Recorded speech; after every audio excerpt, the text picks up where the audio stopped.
Hello friends, চলে এলাম আজকে তোমাদের কাছে আরেকটি নতুন রেসিপি নিয়ে। আমরা তো সবাই ডিমের ঝোল বা অনেক কিছু খেয়ে থাকি, তবে এই রেসিপিটি একবার যদি বানাও বারবার বানাতে ইচ্ছে করবে। তো প্রথমে আমি একটু নুন আর একটু ভিনিগার দিয়ে ডিমগুলোকে সেদ্ধ করে নিলাম। আর এখানে ডিমের গায়ে আমি দিলাম এবার তেল গরম করে আমি ডিমগুলো এক এক করে ভেজে নেব। ডিমগুলো খুব একটা ভাজার দরকার নেই, হালকায় ভেজে নেব। আর ওই তেলেই একটু গোটা জিরে আর একটা এলাচ ফোড়নে দিয়ে দিয়েছি। আর এখানে কিছুটা পেঁয়াজ আমি একদম কুচি কুচি করে কেটে রেখেছিলাম, সেগুলো দিয়ে দেব। দিয়ে লাল লাল করে একটু ভাজতে থাকবো। ততক্ষণে চলো, আমি একটা মশলা বানিয়েছি, ভাজা মশলা। 4টে শুকনো লঙ্কা আমি শুকনো কলায় ভেজে গুঁড়ো করে নিয়েছি। আমাদের মশলা এই ভাজা মশলাটাই ব্যবহার হবে।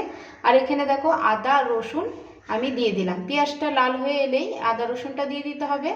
দিয়ে কিছুটা টমেটো পেস্ট করে রেখেছিলাম সেটা দিয়ে দিলাম। দিয়ে একটু চিনি দিয়ে দেবো। দিয়ে আবারও বেশ খানিকক্ষণ কষিয়ে নেব। কষিয়ে নিয়ে আমি এখানে পরিমাণ মতো নুন হলুদ দিয়ে দিলাম। দিয়ে আবার একটু কষিয়ে কিছুটা পরিমাণ কাঁচা লঙ্কা আমি চিড়ে দিয়েছি। আর লাগবে কিছুটা পরিমাণ ক্যাপসিকাম, আমি এখানে ক্যাপসিকাম দিয়ে দিয়েছি দেখো। দিয়ে আবারও বেশ খানিকক্ষণ কষিয়ে আমি যে ভাজা মশলাটা করে রেখেছিলাম সেটি এর মধ্যে দিয়ে দেবো। এখানে আমি আর কোনো মশলা অ্যাড করব না। দিয়ে একটু কষিয়ে ডিমগুলো একটু এই মশলার সাথে ভালো মতো নেড়ে চেড়ে নেব। দিয়ে পরিমাণ মতন আমি গরম জল এতে দিয়ে দেবো। তোমরা রাতের ডিনারে ভাবছো কি রান্না করবে, বুঝতে পারছো না, তোমরা খুব চটজলদি এই ডিমের রেসিপিটা করে নিতে পারো।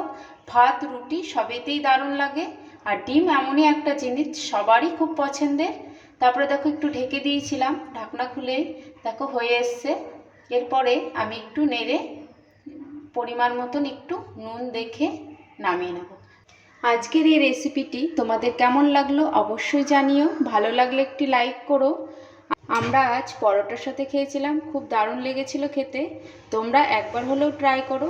তো এই পর্যন্তই, দেখা হবে অন্য কোনো ভিডিওতে। ভালো থাকবে, সুস্থ থাকবে।